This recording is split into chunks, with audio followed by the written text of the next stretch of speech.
So, you're on the hunt for a great dog trainer here in Seguin, Texas. Well, you're in the right place. Let's get right into how to find the perfect match for you and your dog. You know, living in Seguin, our dogs are right there with us for everything. Whether we're heading to Max Starkey Park or just hanging out by the Guadalupe River, they're part of the family. But are they really ready for all those adventures? You know, having a dog who's calm and well-behaved in public just makes everything so much more fun and way less stressful for both of you. And that's exactly what we're going to cover. We'll walk through, step by step, how to find that perfect training partner who can help make all those outings a breeze. Okay, first things first, we need to figure out what kind of training approach is going to be the right fit. There are different methods and different class styles to think about. So, one of the best and most recommended methods today is called positive reinforcement. It's pretty simple, really. It's all about rewarding the behavior you want to see with things your dog loves, like a treat or a favorite toy. This is fantastic because it builds a really strong, trusting relationship and the changes actually stick, all without using any fear or punishment. Now, how does this training actually happen? Well, you've got a couple of main options. Group classes are awesome for teaching your dog to focus when there are other dogs and people around.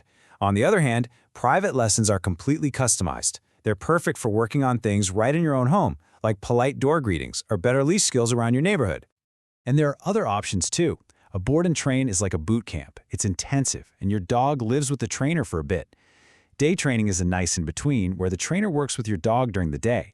And then there's behavior modification, which is specialized help for tougher issues like fear or anxiety, really getting to the core of the problem. Okay, so you have an idea of the kind of training you're looking for. The next big question is, how do you know if a trainer is a real professional?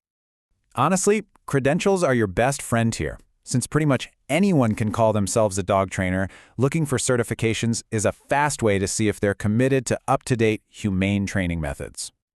So what should you be on the lookout for? A really common one is CPDT-KA.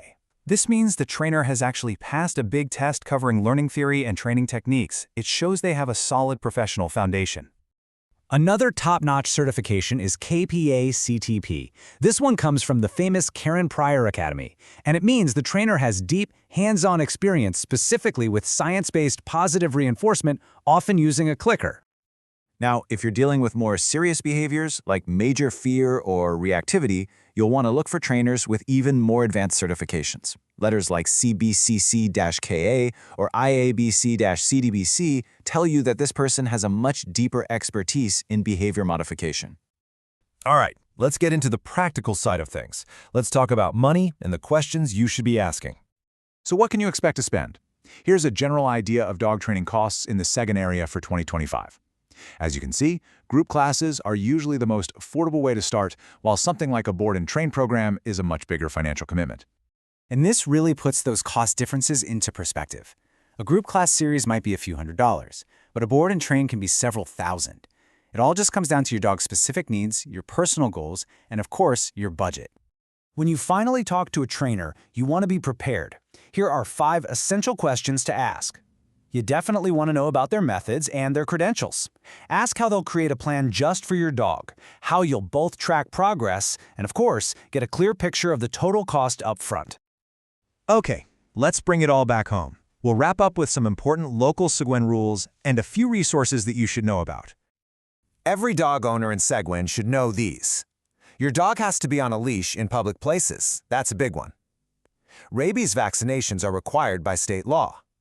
And it's good to know that constant nuisance barking can actually violate a city ordinance, which is another great reason to work on that particular skill. And here is a really important heads up. The state of Texas does not have any kind of special licensing for dog trainers. This is exactly why it's up to you, the owner, to be diligent and check those credentials we talked about. So once you're training, where can you go practice? The dog park over at Max Starkey Park is fenced in, so it's perfect for safely working on off-leash skills. Nolte Island is great for practicing on-leash focus with lots of distractions. And Central Park is the perfect place to work on staying calm around lots of activity. Because, at the end of the day, that's what this is all about, right? The right training helps your dog feel confident, so they can be that amazing, well-behaved companion you can take anywhere. Just for a second, picture it. A totally relaxed walk downtown, a peaceful brunch on a patio, or a fun day at the park with zero stress. Finding the right training partner makes all of that a reality, and it'll open up a whole new world of things you can enjoy together right here in Seguin.